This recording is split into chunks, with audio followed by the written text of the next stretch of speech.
निमिषा प्रिया के परिवार और विभिन्न राजनीतिक दलों और संगठनों ने भी भारत सरकार से उसे बचाने के लिए राजनीतिक स्तर पर प्रयास करने का आह्वान किया और विदेश मंत्रालय ने कहा कि वो मामले से जुड़े घटनाक्रम पर कड़ी नजर रख रहा है और हर संभव मदद मुहैया करवा रहा है।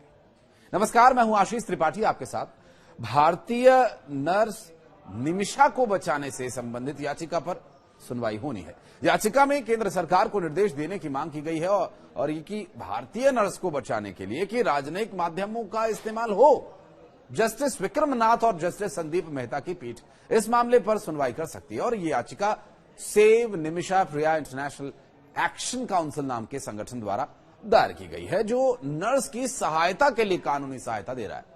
पैसे की चाहत में केरल की नर्स निमिषा और वहां के बहुत सी लड़कियों की तरह निमिषा भी यमन में अपना क्लिनिक खोलने पहुंच गई, लेकिन उसके पार्टनर ने उसे धोखा दे दिया, उसका शारीरिक शोषण किया और उसका पासपोर्ट भी जब्त करके रख लिया। इस मुसीबत से निकलकर देश वापस आने की चाहत में निमिषा अपने पार्टनर तलाल अब्दो को बेहोशी की दवा का इंजेक्शन देकर के वहां से भागने की फिराक में थी, ताकि वो अपना पासपोर्ट और जरूरी कागजात लेकर के वहां से निकलकर भारत वापस आ सकें अपने परिवार, अपने लोगों के बीच। लेकिन दवा का डोज ओवर हो गया, हेजिटेशन में, घबराहट में, और तलाल अब्दो की मौत हो गई।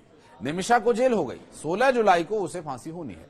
कोशिश ये हो रही है कि निमिषा को किसी तरह से बचा लिया जाए। उसके अपने निजी स्तर पर क्या कारण थे, क्यों उसने पति को भेजा, क्या है, बहुत सारे सवाल हैं, लेकिन उन सभी सवालों का जवाब इस वीडियो में मिलेगा भी आपको। लेकिन उसके बाद भी वो भारतीय है और भारतीय होने के नाते उसे यमन में तो कम से कम इस तरह से मौत उसकी नहीं होनी चाहिए, क्योंकि वो एक ऐसी स्थिति होगी कि अंतर्राष्ट्रीय स्तर पर भारत की साख को बट्टा भी लग सकता है। ठीक है, उसकी परिस्थितियां क्या थी, उसने हत्या की क्या, किन परिस्थितियों में क्या, अभी इस सब पूरे मामले पर उसकी बारीकी से जांच होना भी जरूरी है, जैसे कि हम कम से कम अपने स्तर पर स्वीकार नहीं कर सकते, क्योंकि जो वहां हुआ वो वहां की सरकार जानती है या वहां के पुलिस अधिकारी कर्मचारी जानते हैं या निमिषा जानती है। तो निमिषा के द्वारा जो बातें कही जा रही हैं, अगर उस पर यकीन किया जाए, क्योंकि आप अपने ही परिवार के लोगों पर यकीन करेंगे या किसी गैर पर यकीन करेंगे, ये भी एक अहम सवाल है। क्योंकि बहुत सारे कमेंट सेक्शन में लोग सवाल करते हैं कि वो तो मर्डरर है, उसे क्यों बचाना चाहिए, क्योंकि वो भारतीय है, क्योंकि वो अपने पार्टनर को मारना नहीं चाहती थी, बस उसके चंगुल से वो निकलना चाहती थी।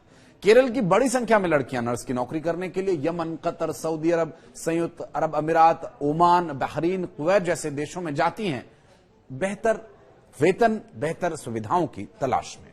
और इसी चाहत में 2008 में निमिषा यमन गई। 2011 में उसने टॉमी थॉमस नाम के एक शख्स से शादी की और वो कैपिटल सिटी सना लौट गए। यहां उनकी एक बेटी हुई। निमिषा और थॉमस की इनकम बढ़ नहीं पा रही थी, अब बेटी हो गई थी, थोड़े खर्चे बढ़ गए थे। इसी चाहत में उन्होंने अपना एक क्लिनिक खोला। सोचा एक और क्लिनिक खोल लें। यमन के कानून के हिसाब से वहां कोई बिजनेस करने के लिए स्थानीय व्यक्ति का साझेदार होना जरूरी है। कोई बाहरी व्यक्ति वहां अपना बिजनेस अपने स्तर पर निजी तौर पर नहीं कर सकता। इसी वजह से निमिषा ने तलाल अब्दो मेहदी को अपना साझेदार बनाया। इंडियन होने के नाते उन्हें वहां पर इसे अपना साझेदार बनाना पड़ा। निमिषा की एक नए क्लिनिक से उसके पुराने मालिक, जिस क्लिनिक में वो काम करती थी, उसे बहुत परेशानी थी। उसने तलाल अब्दो को बाध्य किया कि नए क्लिनिक के एग्रीमेंट में उसे हिस्सेदारी मिले, जिसके निमिषा के पुराने मालिक को 33% और तलाल अब्दो को 67% हिस्सेदारी पर एग्रीमेंट हुआ।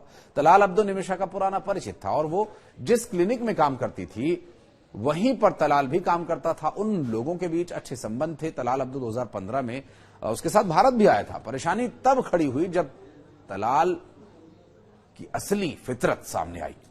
निमिषा को क्लिनिक की आड़ में उसने क्या कुछ किया वो तो बहरहाल जांच के बाद और स्पष्ट हो पाएगा। निमिषा या तो खुद बताएं, हालांकि आरोप इस तरह के कि बहुत कुछ उसके साथ किया गया, लेकिन इस क्लिनिक की आय से जो पैसा आ रहा था उसे निमिषा को देना उसने बंद कर दिया। निमिषा ने अपने हिस्से का पैसा मांगा। हर कोई मांगेगा अपनी मेहनत का हिस्से का पैसा।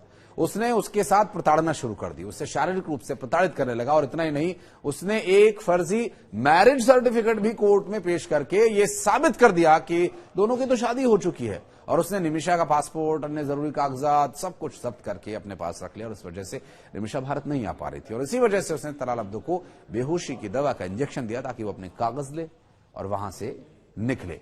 लेकिन दवा का डोज ओवरडोज हो गया और ये सब कुछ हुआ। यमन में शरिया लागू है और इस शरिया कानून के हिसाब से अगर किसी व्यक्ति के साथ कोई गंभीर अपराध जैसे हत्या या घायल करने जैसा अपराध हो जाए तो वो पीड़ित परिवार को मुआवजे के रूप में मोटी रकम देकर के दोषी बच सकता है, बशर्ते पीड़ित परिवार इसके लिए राजी हो और ब्लड मनी यानी किसी तरह से मौत हो जाने पर उसका जो पैसा मिले, यानी उसे ब्लड मनी कहते हैं वहां पर, तो उसे दे करके माफी दे दे और इसके लिए परिवार राजी होना जरूरी है। और इस पूरी प्रक्रिया को ब्लड मनी या शरिया कानून के हिसाब से दिया कहा जाता है। इस प्रक्रिया को कोर्ट के संरक्षण में या आपसी सहमति से भी पूरा किया जाता है। निमिषा का परिवार तलाल अब्दो के परिवार से लगातार संपर्क में है और लेकिन अब तक बात बन नहीं पाई है। निमिषा प्रिया की जान बच सकती है लेकिन ये काफी मुश्किल काम है। यमन में इस वक्त कोई स्थिर सरकार तो है नहीं, आतंकियों की सरकार है और आतंकी शरिया के मानने वाले हैं, उनके हिसाब से शरिया इज बेस्ट।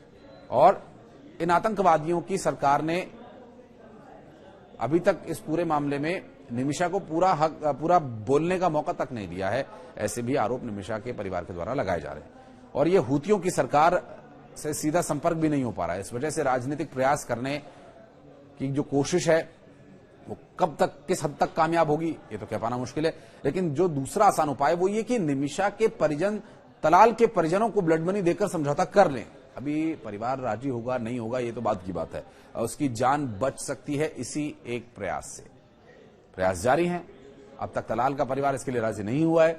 तीसरा ये उपाय ये भी है कि मानवता के नाते निमिषा को बख्श दिया जाए क्योंकि उसका इरादा हत्या करने का बिल्कुल भी नहीं था, उसने आत्मरक्षा में खुद को बचाने के लिए ये सब किया। निमिषा की एक जो 10 साल की बच्ची है उसके लिए, परिवार के लिए इस पर विचार किया जा सकता है। अब इन प्रयासों के लिए समय बहुत कम बचा है।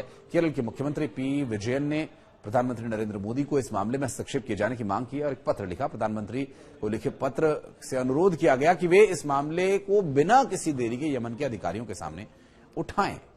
बहरहाल क्या ये प्रयास काबिल होंगे, क्या ये प्रयास सफल हो पाएंगे, ये सभी विषय अभी एक यक्ष प्रश्न बने हुए हैं। उम्मीद करते हैं कि निमिषा बच जाए, भारत आए, उसके बाद जो जांच हो सच्चाई सामने आएगी। क्योंकि सुप्रीम कोर्ट में भी ये पूरा मामला चल ही रहा है और अब देखना ये होगा कि क्या यहां की सुप्रीम कोर्ट निर्णय लेती है और वहां की सरकार से बातचीत के बाद क्या कोई रास्ता निकल पाता है। अब कमेंट सेक्शन में कुछ भी जो आपको लगता है अपने विचार साझा कर सकते हैं। धन्यवाद।